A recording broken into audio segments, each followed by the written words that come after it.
सुभाष चंद्र बोस ने यह कहा था कि अगर भारत के पास गीता है तो फिर इससे बड़ा कोई अमृत और इससे बड़ा कोई धन नहीं हो सकता। फिर हमें किसी से डरने की और कमजोर पड़ने की जरूरत क्या है। यही ग्रंथ है जिसको विदेशियों ने भी बहुत महत्व दिया और दुनिया की हर भाषा में इसका अनुवाद हुआ। क्या क्या चर्चा आपसे करें। भारत का 70 साल का एक व्यक्ति गीता की पोथी लेकर के, जबकि शरीर उतना सक्षम नहीं था, यहां से गए। रूस से लेकर के अमेरिका, हॉलैंड और न जाने कितने कितने देशों को उस रूप में प्रभावित कर दिया कि अमेरिका में वृंदावन बना दिया। वो इस्कॉन के संस्थापक थे प्रभुपाद जी महाराज। बहुत तरह के लोगों ने भारत की गीता दुनिया को दी। विवेकानंद जब गए, पूरा अमेरिका उनके पीछे चल पड़ा था। उन्होंने भी गीता को बहुत महत्व देकर उसके संदेश वहां सुनाए। मैं भी आप सबसे ये कहना चाहता हूं कि अगर पूरी दुनिया में गंगा एक है, दूसरी गंगा नहीं, हिमालय भी एक है, दूसरा हिमालय नहीं, तो दुनिया में गीता भी एक है, दूसरी गीता नहीं। इसलिए गीता हमारे पास होनी चाहिए, गीता को हम महत्व दें। तो ये तो हुई महिमा। अब हम समझें कि गीता को सुनने के साथ साथ जीवन में गीता क्या दे रही है, तो कुछ ऐसी चीजें जो आपको रोज के लिए काम आ जाए। तो श्रीमद् भगवत गीता के वो संदेश देखिए। 2 ग्रंथों को लोग ज्यादातर सुनते हैं। एक तो श्रीमद् भागवत महापुराण, उसमें वर्णन आता है कि भगवान कहाँ कहाँ गए, किससे मिले, क्या किया, मतलब उनकी लीला कथा, तो ये वर्णन वहां है। और गीता में क्या है, श्रीमद् भगवत गीता क्या है, जो ये कहती है भगवान ने हमारे लिए क्या कहा, कैसे जिए, कैसे रहें, क्या करें, उनके उपदेश और संदेश जिस ग्रंथ में है उसका नाम है गीता। बस वो मैं आपको सुनाऊंगा। तो एक श्लोक मेरे साथ बोलिए, जहां से पुस्तक का पेज खुल गया वहीं से मैं सुनाता हूं। उद्धरेत आत्मना आत्मानम न आत्मानम अवसादयेत आत्मेव ही आत्मनो बंधु आत्मेव रिपु आत्मनः। अब इसका अर्थ सुन लीजिए। भगवान ये कहते हैं अपना उद्धार अपने आप ही करो, अर्थात स्वयं ही मन से मन को उठाओ। अपना उद्धार स्वयं ही करो। न आत्मानम अवसादयेत, और अपने आप को निराश मत करो, क्योंकि आत्मेव ह्यात्मनो बंधु,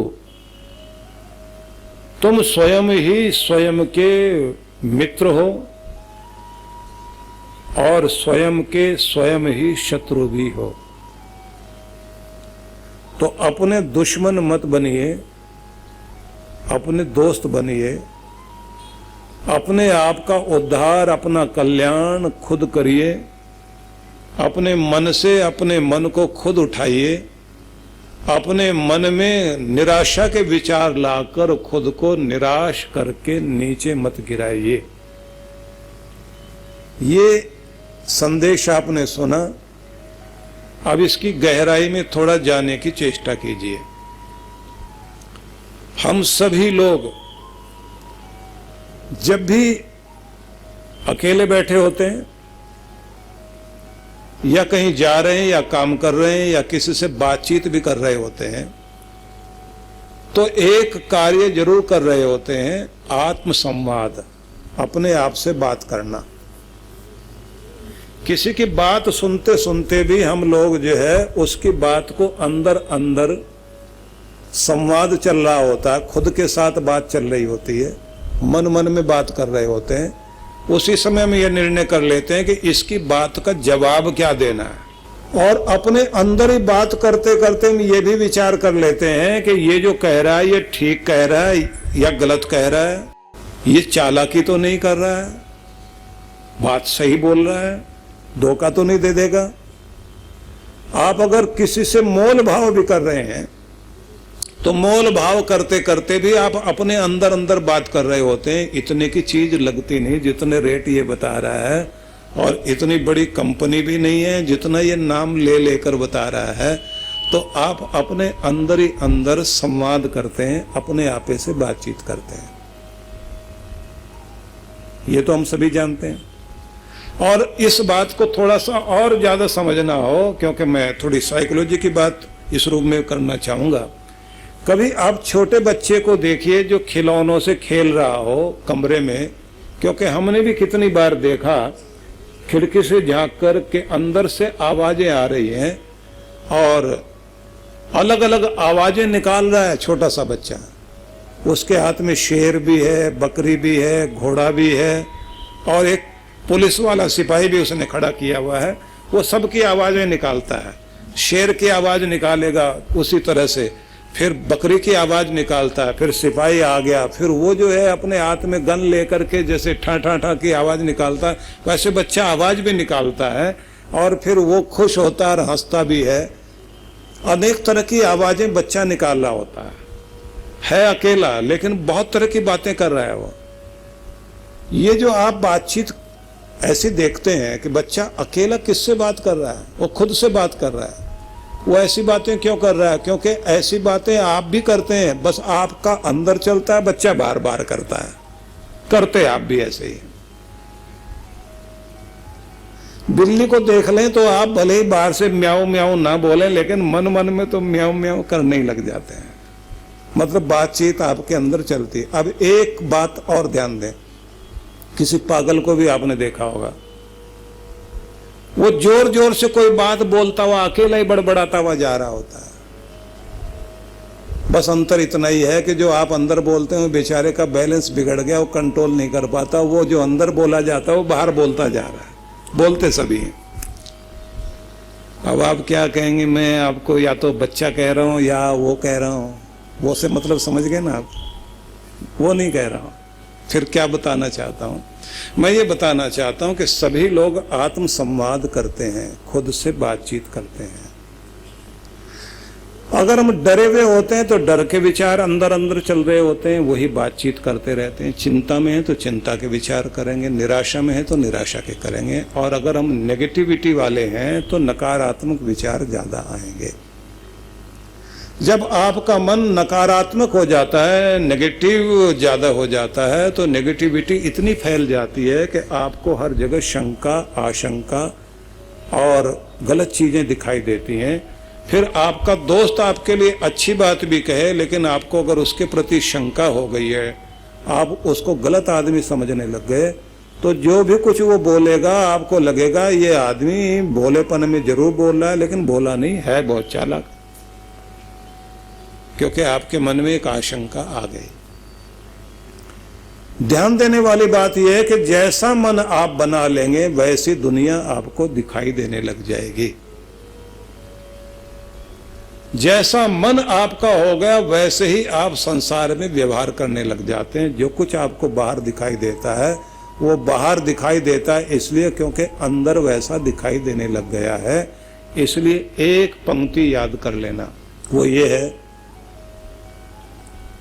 कि अगर गलत फहमी मन में आ गई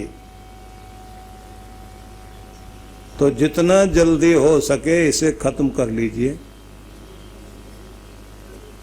नहीं तो ये गलत फहमी एक दिन दुश्मनी में बदलेगी और आपके रिश्तों को खा जाएगी। फिर से सुन लीजिए,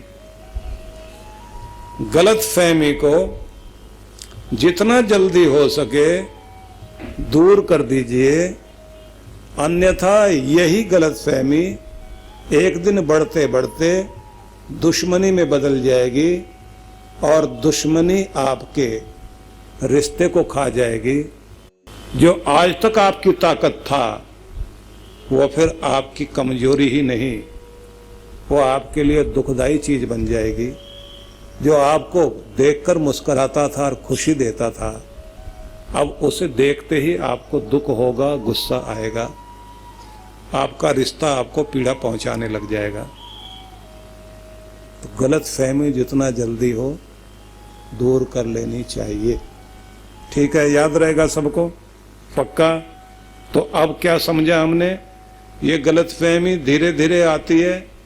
आती कहाँ है? मन में। मन बिगड़ा, रिश्ते बिगड़ गए। अंदर से ही कुछ बिगड़ता है, बाहर से कुछ नहीं बिगड़ता। पहले दीवार मन में बनती है, बाद में घरों के बीच में बना करती है। इसलिए मन को अगर ठीक कर लिया, दुनिया ठीक हो जाती है। कृष्ण भगवान यही कह रहे हैं। क्यों कह रहे हैं? क्योंकि उन्होंने देखा कि पहले मनों में दीवारें बनी थी, मनों में लड़ाइयां चली थी। चलते चलते वो लड़ाई आज कुरुक्षेत्र की भूमि में खड़ी हो गई। खून के प्यासे हो गए। दो भाई, एक परिवार के ही लोग एक दूसरे के खून के प्यासे हो गए। अपना उद्धार स्वयं करो, अपने मन को खुद समझाओ, अपने मन का इलाज करो, अपने मन पर ध्यान दो, अपने मन को शक्तिशाली बनाओ, अपने मन को सुमन बनाओ। अपने मन को सुमन बनाने के साथ इसको अमन बनाओ। अमन मतलब जो मन है ही नहीं। जब मन है ही नहीं तो ध्यान टिक जाता है और भगवान के दर्शन होने लग जाते हैं। इसलिए मन को सुमन बनाते बनाते अमन वाली स्थिति में आ जाए तो आपका कल्याण होता है। लेकिन कैसे, ये मैं आपको समझाना चाहता हूं। सबसे पहले तो आप ये बात ध्यान रख लीजिए कि आप जैसी भावनाएं बनाओगे वैसे विचार आपके अंदर से उठते हैं। भावनाएं क्रोध की हो सकती हैं, घृणा की हो सकती हैं, प्रेम की हो सकती हैं, प्रसन्नता की हो सकती हैं, त्याग की हो सकती हैं, करुणा की हो सकती हैं, या फिर स्वार्थ की हो सकती है। स्वार्थ की भावना स्वार्थ के विचार देगी, लोभ की भावना लोभ के विचार देगी, दया की भावना दया के विचार देगी। और जैसे विचार आएंगे फिर वैसे एक्शन, वैसे कर्म होने शुरू होंगे। तो भावनाएं ठीक हों, भाव और भावना, विचार और भावना, ये दो चीजें हैं। एक दिल का काम कर, दिल पर के कारण उत्पन्न होती हैं, दूसरी दिमाग के कारण उत्पन्न होती हैं। हम लोग भावनाओं से जब सोचते हैं, दिमाग से कोई कितना भी समझाता रहे। दिमाग से लोग समझाते हैं पेड़ नहीं काटने चाहिए, लोगों को नहीं समझ में आता। लेकिन भावना से समझा दिया गया पीपल की रक्षा करो, तुलसी की रक्षा करो, तो लोग आज तक पीपल को हाथ नहीं लगाते, क्योंकि भावनाओं में चीज आ गई। जो दिमाग वाले समझा रहे हैं वहां कुछ नहीं हो रहा है। भावना में चीज आ गई तो एक धागा जो बहन बांधती है हाथ में, वो राखी का धागा कीमती बन जाता है, क्योंकि उसमें भावना जुड़ी हुई है। इसलिए ध्यान रख लीजिए, सब कुछ भावना है। और आप ये भी सोचिए कि वो करवा चौथ के दिन जो पत्नी सारा दिन भूखी बैठती है अपने पति के मंगल कामना के लिए, तो भूखा रहने से अगर पति की उम्र बढ़ती हो तो फिर तो रोज रहना चाहिए। भूखे रहने से फर्क पड़ता है? फिर किससे फर्क पड़ता है? वो जो भूखे रहते हुए भावना पैदा होती है, जिसके लिए अन्न जल क्या सब कुछ त्यागा जा सकता है, जिसके लिए मन केंद्रित करके भगवान से प्रार्थना की जाती है, मेरा सुहाग अखंड रहे, अचल रहे, इनकी लंबी उम्र हो। और यही मुझे दुनिया से विदाई दें। मुझे घर लेकर आए थे और दुनिया से विदाई के समय भी मैं सुहागन होकर जाऊं, ऐसी कामना करती हैं महिलाएं। हालांकि दोनों तरह की बातें हैं, आजकल थोड़ा उल्टा उल्टा हो गया। स्वामी विवेकानंद जब अमेरिका गए थे तो उन्होंने देखा कि यहाँ बहुत जल्दी लोग रिश्ते तोड़ देते हैं, रिश्तों की कोई कदर नहीं। अंगूठी उतार दी तो रिश्ता उतर गया, अंगूठी पहन ली तो रिश्ता जुड़ गया। तो उनको लगा कि बहुत अजीब देश है। तो एक जगह उन्होंने देखा, एक कब्र के पास एक महिला पंखा कर रही थी। पंखा करते हुए बैठी भी, ताजी मिट्टी थी। उन्होंने पूछ लिया, बहन तुम तो बहुत धन्य हो, तुम्हें अपने पति के प्रति इतना प्यार है कि अपने पति को अभी भी ठंडक पहुंचा रही हो हवा करते हुए। बोले नहीं नहीं नहीं, आप गलत समझ गए। उन्होंने कहा था जब तक मेरे कब्र की मिट्टी सूख न जाए तब तक शादी मत करना, तो मैं जल्दी जल्दी सुखा रहे हैं। तो जो मंगल कामना की जाती है भारत में, अभी भी देखा जाए तो 99% तो वही महिलाएं हैं जो कहना चाहिए, जिनको देखकर कहा जाए कि भारत का गौरव है, वो भारत का मान है, भारत की संस्कृति जिनके कारण धन्य है। लेकिन विषय न बदले, आपको ये बताना चाहता हूं, राखी के धागे भावनाओं के कारण कीमती हैं, नहीं तो धागे में कुछ नहीं है। भावना हो तो बहुत कीमती है। आपकी भावनाएं आपको बहुत आगे लेकर जाती